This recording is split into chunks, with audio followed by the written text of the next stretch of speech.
So here we are again, and now we're doing it by taxi. And the reason I'm doing it by taxi today is because I've struggled with my breathing again, so I've been over to the hospital, but I was going to have to wait till 8 o'clock. So they said if I go back into Denpasar, I can be seen at 4 o'clock. So I'm going back there just as a check over and make sure I'm okay. I'm not feeling too bad now, but I just want to get checked out. Anyway, it's a bit of an update. What have I been up to? Well, yesterday I had a day off and just lazed around because I've got to just take it easy. And I'd overdone it the day before on the different things that I'd done. Anyway, so I had to go to the airport anyway. So I said, let's go to Nusa Dua. But they've said, come here and you'll save yourself 4 hours. Same hospital, it's just that the one I was in was a shithole. And if they're going to keep me in, I've said I want to go to Nusa Dua, of which they've agreed. Right, so I've written to Simon Fell, and the reason I wrote to Simon Fell is my firm belief is that whoever gets behind this bridge and road thing, the two roads, we need them both. They're both emergency. The red road's emergency from Breenod to Dalton Bypass or Lindell, whatever. That's an emergency. It needs to be done. As I say, if they can build this road here in 14 months, you know, it's not rocket surgery, as they say. So yeah, I've written Simon Fell and said, look, whoever gets behind this, still no replies. So I wrote to Tim Farron, and I said to Tim Farron, it's got 2 email addresses there, and I noticed he was in last night's Daily Gloom, so I wrote to him again and said, whoever puts this in their manifesto around here is going to win the vote. And I really think that the Lib Dems could actually get in if they got behind this. I see there's a new guy, a former brigadier or something, on Grange. I didn't realise that was another seat, unless that is just a part. I'm not really too sure. I'm not that good at politics, which is why I don't want to be a politician. Anyway, this is us going over the same bridge, and this is that Spaghetti Junction that I was telling you about, which is a bit easier to look at from here than what I did before. Because I was on a motorbike, obviously, you know. You see over there? I'm not too sure. Let's see if we can see through.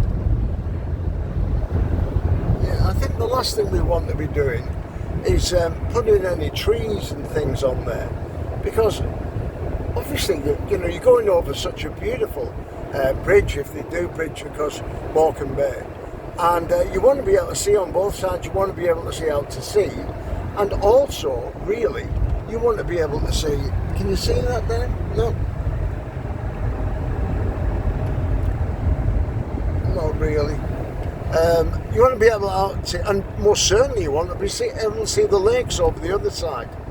Also, if there is anything to be put on there by any of the power stations, I think that the place would be on the sea side of the bridge.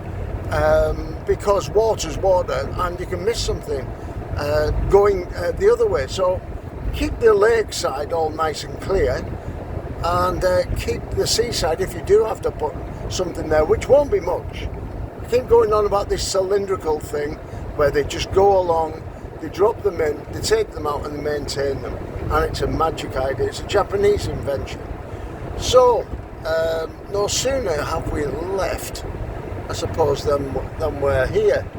There's a big ship in at Benoa Island, Benoa Dock. I can't see it from here. So the other day, it took me 10 minutes all told. And what's this been? This has been coming up to 5 minutes to get from one side of the water to the other. There's the end of the water there, look.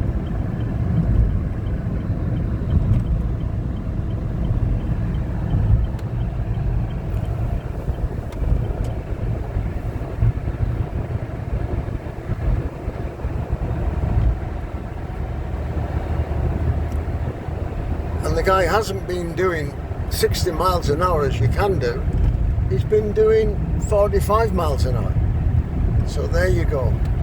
I'll finish it there and I'll post it, and let's see how I get on in hospital to see whether I'm going to stay in.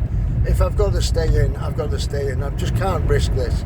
If not, I'm supposed to be catching the flight on Sunday.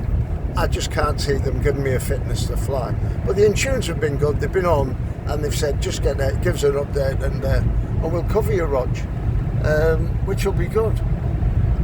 Can't really think of any jokes to tell you. So we're coming up to Barley Ski Park on the right hand side. We're going to head on from there through Denpasar, and the traffic's going to be terrible. But I'll see you soon. So there's a guy here, I don't know whether you can see him. He's dressed in silver. Silver. These lights take bloody ages, so let me see if I can get out. Oh, where have they gone? Oh, here they are. Hi guys, how are you? Hello. Okay? Hello, Yes. They're all destined to, and I've got to give them some money. They're not even going to put on a performance. Okay, I give to here in the car. Okay? Alright guys. They must be bloody roasting. So let's have a look at the Greek. I don't look too bad actually, and to tell you the truth, I feel a lot better than I did before. I couldn't have come on the motorbike, absolutely no way whatsoever. Let's have a look at that little saggy chin. Yeah. Anyway, I'm booked in on the 12th for the saggy chin, but I would like to have been able to go down to Perth before then, because there is something important that I'd like to do. So we're at the traffic lights here and they take absolutely ages, so I won't bore you. I've just been talking to the taxi driver here. There he is.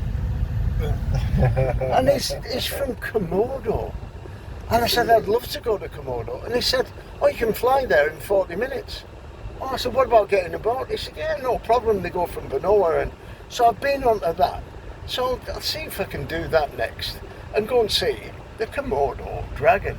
I've just got to get through hospital first.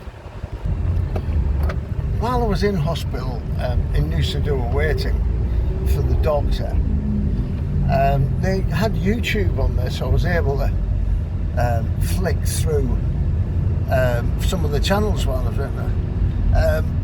I might have been a bit over the top on Peter McLaughlin. I know he was a bully years ago, but I think he's sorted down. So if I offended you, Peter, sorry.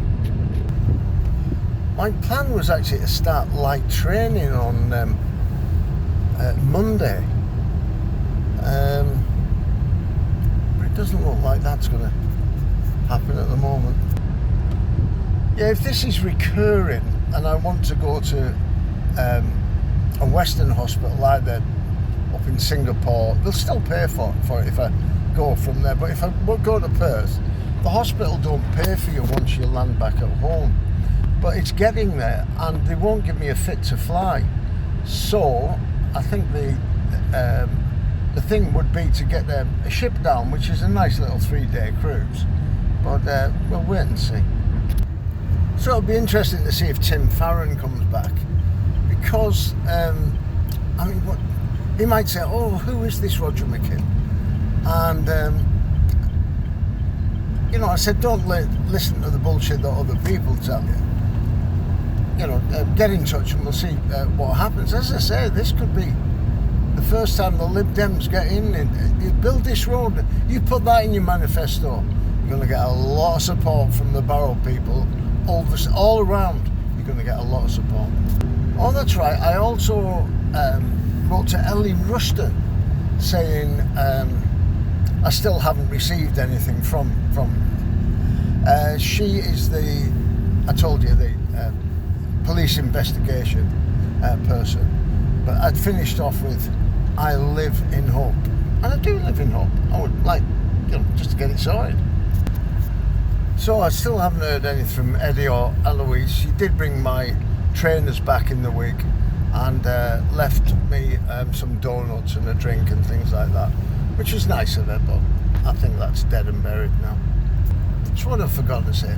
I'm really struggling with my eyesight, and it seems to be getting worse.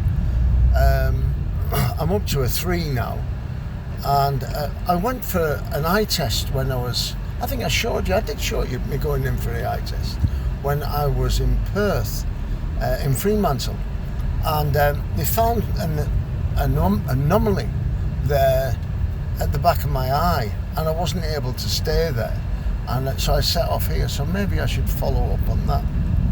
I see the Daily Gloom were trying to antagonise me again by putting in, by re-showing all the stuff that you might have missed in the courts.